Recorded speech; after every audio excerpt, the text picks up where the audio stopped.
All right, today I'm cleaning a Williamson.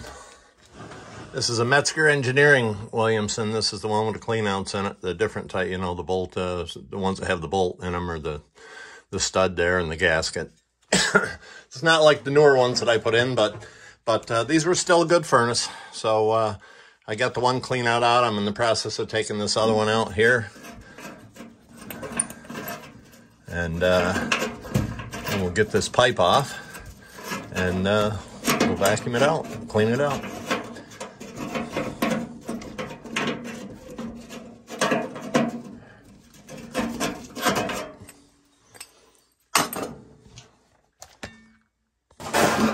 Hopefully I won't get in too much of the way of the camera.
Pull the pipe down.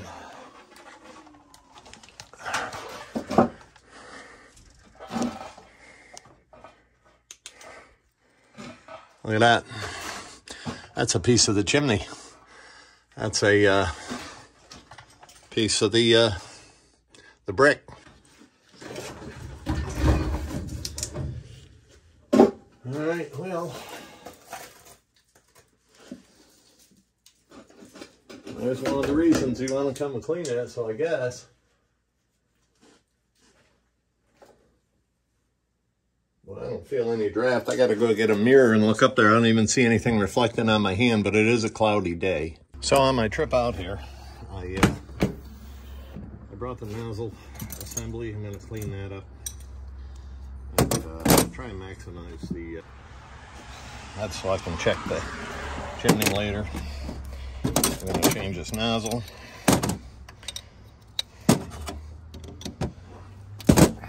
And you're going to see my secret to cleaning electrodes. I don't know, like they say, I show you, I may have to kill you afterwards, because I bet you that filter is all plugged up too.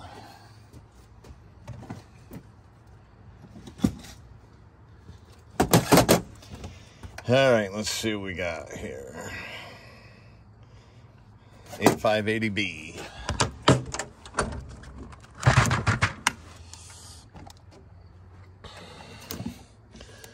8580B right here.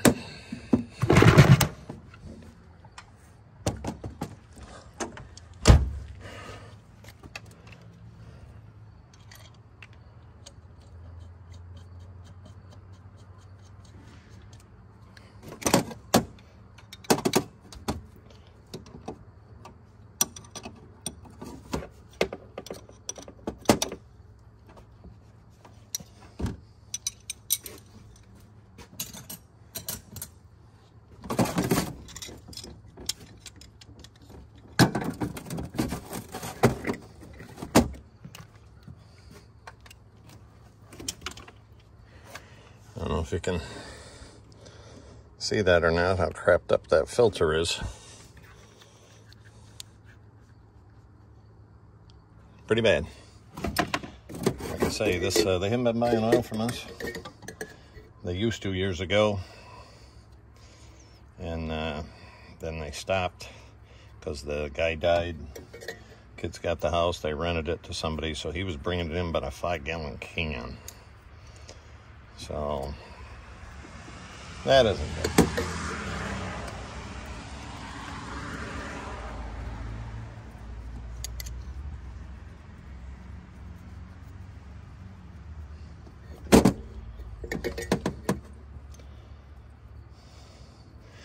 Give me a rag.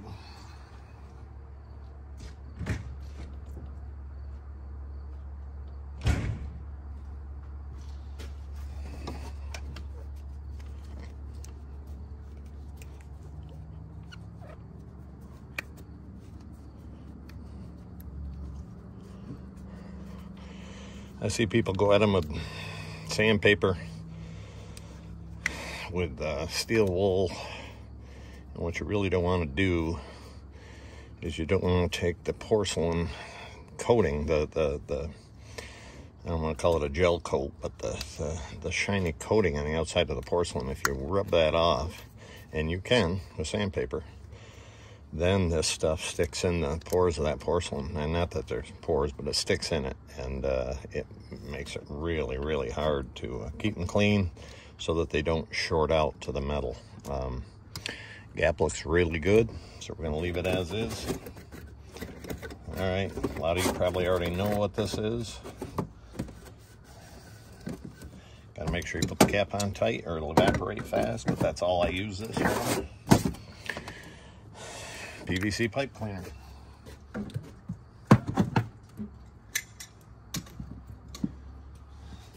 It's okay. Make checks payable too. For that little tidbit of information. All right, we'll go back downstairs. We'll check that chimney. Before I do the chimney, I just want to look at the end of the end cone.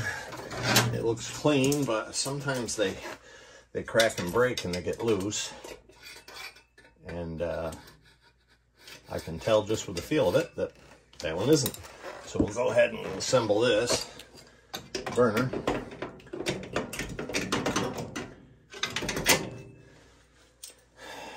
Here's the tip, guys. And again, this is for entertainment purposes only. It's not a tutorial. The nuts for the drawer assembly, they have a recess. All right.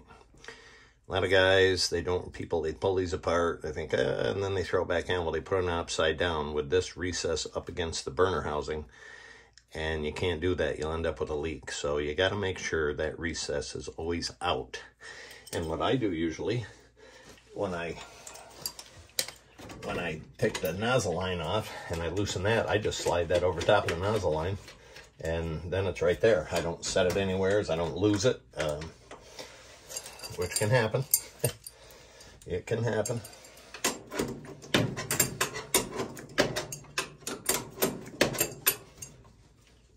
But you'll end up with a leak because the nozzle line there, when you put the nut on there, it won't seat.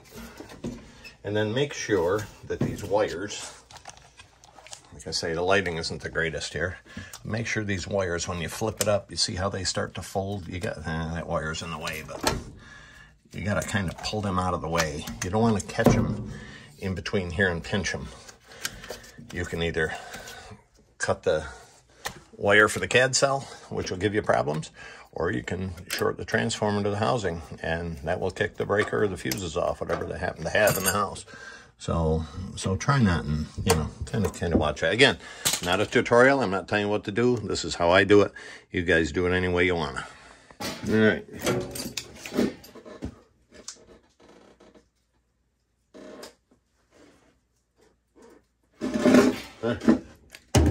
You do new. I'm not seeing nothing, but I'm going to put a light up there.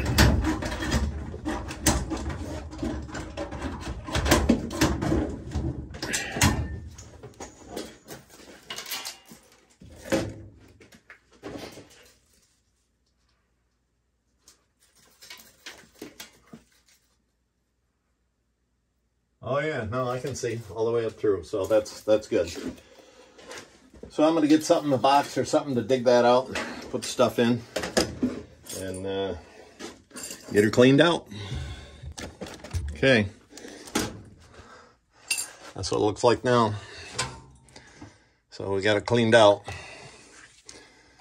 It's all the way back in. So, and there is light up at the top, so there's no blockage. There's what that piece was. Piece of mortar or whatever.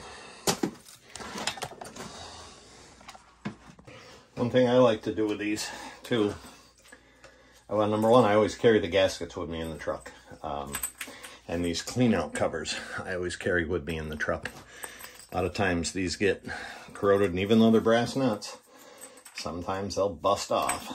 So what I like to do, as a lot of you probably do, is I never seize them.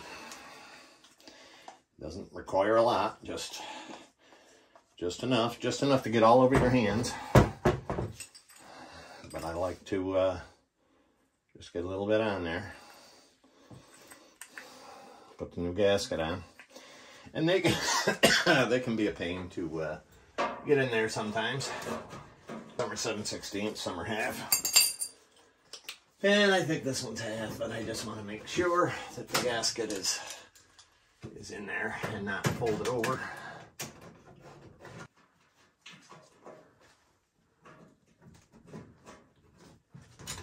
It's a lot easier cleaning up at the end of the day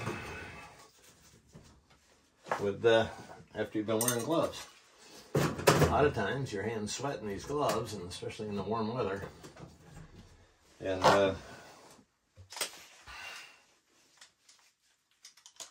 that cleans them in and of itself.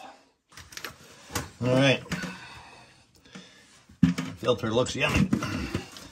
This is one of the reasons, if you're a landlord, you don't want the people bringing it in by the can, although I don't know where they got their fuel from before. But yeah, that's all brown and rusty. And I think, yeah, it's water. Okay, well, here's one of the reasons to get your furnace serviced every year. Take a look at that. Wow. Bad news. That will burn out a furnace. And I think, check this belt for any cracks. No, but it sure needs adjusting. And it does. All right, now let's see if it starts, because I know there was an issue with it. But I don't know what that issue was, so. All right, let's see what kind of trouble we get ourselves into here.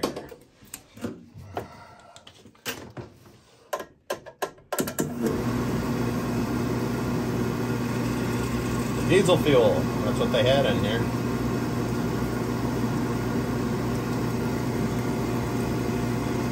Got good oil flow.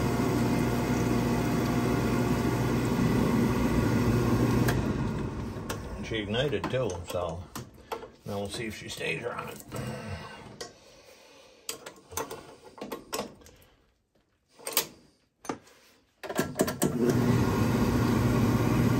Fired right off, nice and smooth. Just like we wanted to. How do I know it's diesel fuel and not water? Because the water would have went right to the bottom and the diesel fuel mixed. And the fan is running. Nice and quiet, and that's what we want. So by oiling that up, adjusting the belt, we certainly did this furnace a world of good. I want to say thank you. If you want to hit that like and subscribe button, you guys have a great day.